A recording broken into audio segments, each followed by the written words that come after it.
Өрлеу біліктілікті арттыру ұлттық орталығында білім берудегі инновация мен тәжірибе тақырыбында облыстық педагогикалық оқулар байқауы өтті. 200-ден аса жұмыс келіп түскен бұл шарада түрлі педагогикалық бастамалар талқыланды.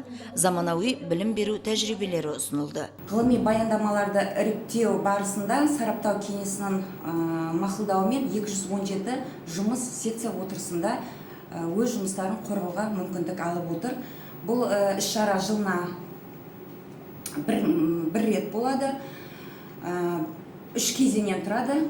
Осы күні секциялар 6 бағыт бойынша жұмыс жасады. Онда бастауыш білім беру, оқыту үдерісін технологияландыру, қосымша білім беру және шәкірттердің азаматтық белсенділігін, көшбасшылық қасиеттерін қалыптастыруға бағытталған ғылыми еңбектер таныстырылды.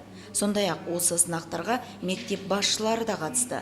Олар өз кезегінде білім беру нысандарын басқарудағы тың технологияларды таныстырып, педагогикалық менеджменттің баланы жаңа сатыға көтеруге болатынын практикада дәлелдеуде. Әрбір үйде батырлар жыры тұру керек, әрбір үйде ертегі тұру керек, ол оқылу керек және оны сұрау керек, бала айтып үйрену керек. Одан кейін барып жаңағы енді жазылым жұмыстары мектепке қарай әрине. Егер тура осы бағдарламаларды мектеп бағдарламасын пайдалана отырып, шебер мұғалім тура солай ертегіні, батырлар жырын, өтірік өлеңдер бар ма? Біз мысалы 8-9 класста олар енді қазіргі көркем әдебиетке ауысады.